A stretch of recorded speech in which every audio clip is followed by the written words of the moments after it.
If you're using Klaviyo to automate your email and SMS marketing, chances are you're making at least one of these mistakes. And these mistakes could be costing you thousands of dollars in lost revenue and engagement.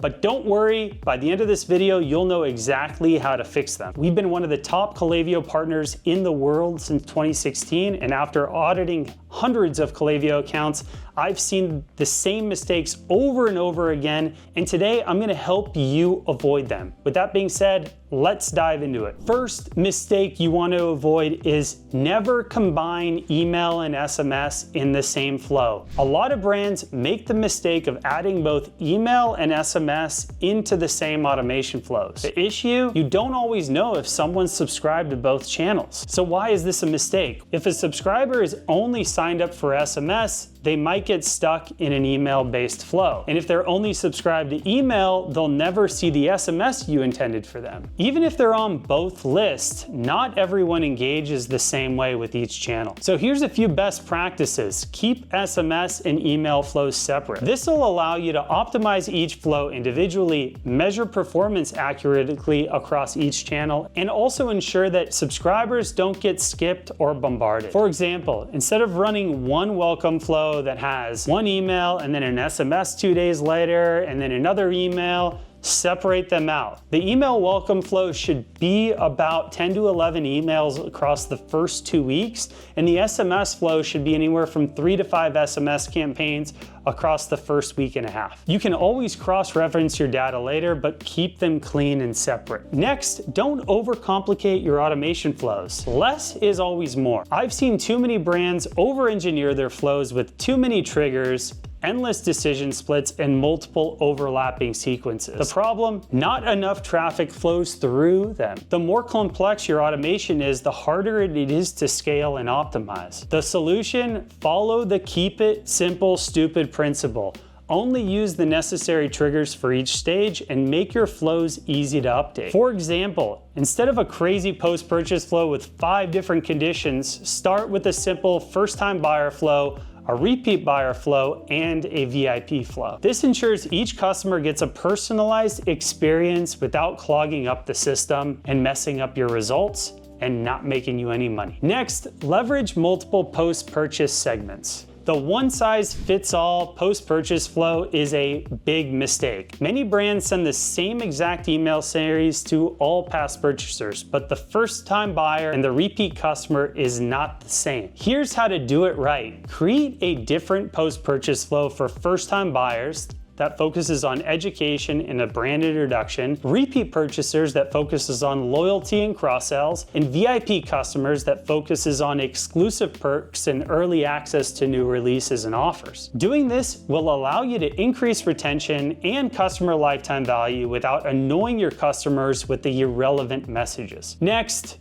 you want to use all the available triggers in the Klaviyo ecosystem. Most brands only rely on abandoned checkout, which is a big mistake. Klaviyo gives you multiple high-intent triggers that you should be using. The first one, viewed product. They browsed and they didn't take an action. Second, browse abandonment. They clicked around, but they didn't add a cart. Next, add to cart. They showed intent, but they didn't check out. And abandoned checkout. They were this close to buying. Pro tip, keep these flows short and punchy. By layering these flows, you'll recover more revenue from potential buyers who dropped off throughout your funnel. And lastly, use text-based messaging and personalization within your automation flows. Not every email needs to be a fancy design. Many high-converting emails are actually plain text, short, and highly personalized messages. Why does this work? These emails look more like a human and they avoid the spam filters. Next, they feel more personal, like a friend sending an email, not a company. And they're more likely to be read and responded to in the first place. A great example of this, instead of a generic "thank you for your order" email, try this subject line. Mark, quick question for you about your order.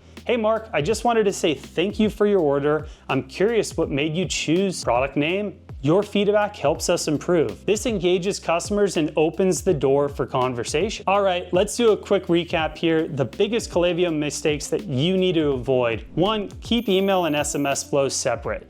2, simplify your automation and don't overcomplicate it.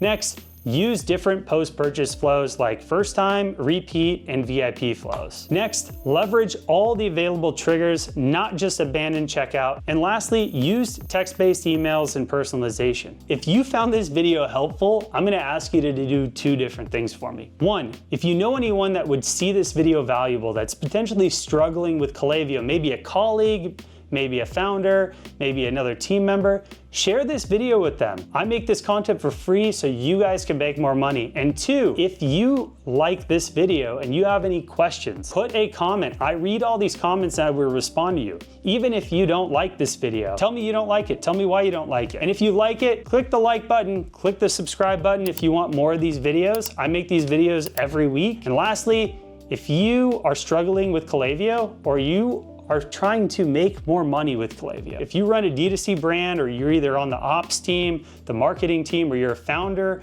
or an executive, and you're looking for someone to help you actually scale and grow your Klaviyo ecosystem, then book a retention audit call with me and my team right now.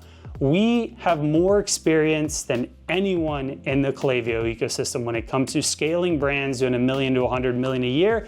And I want to give you our $4,000 audit absolutely for free. All you need to do is book a call. It's either going to be with me or one of my team members, and we're going to kick off the audit process.